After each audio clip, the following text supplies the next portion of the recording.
Burner phones, a fake Uber account name.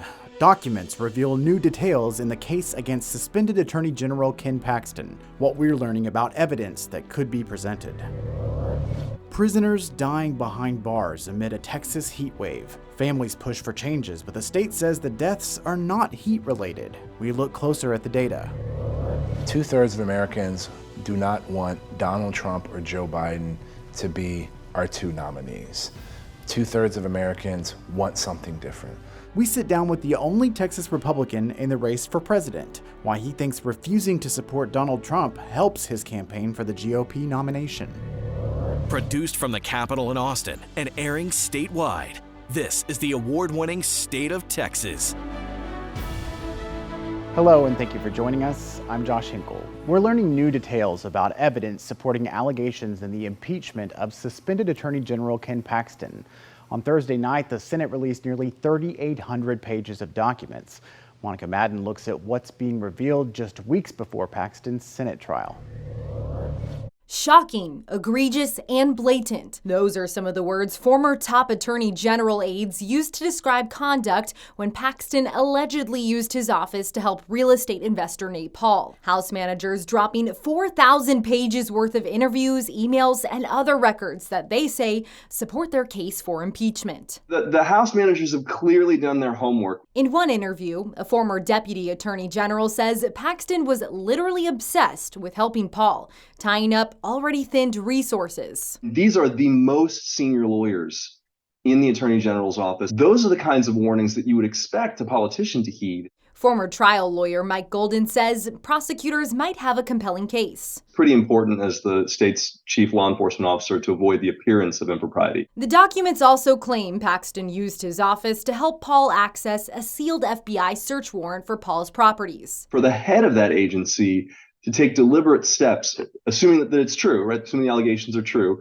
to take deliberate steps to avoid the scrutiny of the public records law that his office is designed to enforce seems to be a particularly egregious use of his resources. Earlier, Paxton's legal team asked to dismiss all 20 impeachment articles, arguing the House did not have enough evidence and denying wrongdoing. Now senators have more to consider, just 2 weeks before the trial. Monica Madden, State of Texas. We want to take a deeper dive into the recently released motions and evidence. Joining us for Insight is Zach Despart, the politics reporter for the Texas Tribune. Welcome. Hey, Josh. Paxton's attorneys had called for the charges to be dismissed. Does the evidence from House managers make the case for the trial to move forward that way? It's a great question. Yeah, the substance of much of Team Paxton's arguments have been all 20 articles should be dismissed, in part because they say the House has not presented evidence in support of the articles. In response to that motion, the House pretty much said, how much evidence do you want to see? They published a series of exhibits. They published 4,000 pages of evidence on Thursday night, pretty much laying out their entire case. It's an extraordinary amount of information to get pre-trial. Of course, we haven't even started the trial yet, but basically the House, by doing this, is daring senators, how could you possibly dismiss this case? This is all our evidence. Yeah, nearly 4,000 pages. What really stood out to you with all that? The broad strokes of the corruption allegations have been more or less the same since May, when the House first impeached Attorney General Paxton. One of the things that stood out for a lot of readers was the House team's announcement through some of its exhibits that the Attorney General allegedly had used burner phones, temporary phones, to communicate with Nate Paul, that they had jointly created a Uber account under an alias that they could share together, and that Paxton could use to hide the extramarital affair that he was in. Those kind of things kind of undercut the Paxton team's argument of, voters reelected the Attorney General in 2022 knowing all of these things, all of these allegations about him, yet the House is saying, wait a minute, he hid all of these things. We don't know about that yet. How could you say that voters knew? Yeah, and House managers have claimed that Paxton used his influence to benefit real estate developer Nate Paul, who you mentioned, including getting him to access to sealed federal documents. Have we seen evidence to back up that specific accusation? One of the really important exhibits that I reviewed today is the personal aide, the body man to Attorney General Paxton, has turned into one of the most important witnesses for the House in this trial. He's one of the aides that spent the most time with Paxton. He was the one who was going to be able to witness all of these things. He has cooperated extensively with them. He talks about how he delivered documents to Paul on behalf of Paxton. The House thinks those documents included confidential FBI files into Paul's criminal charges.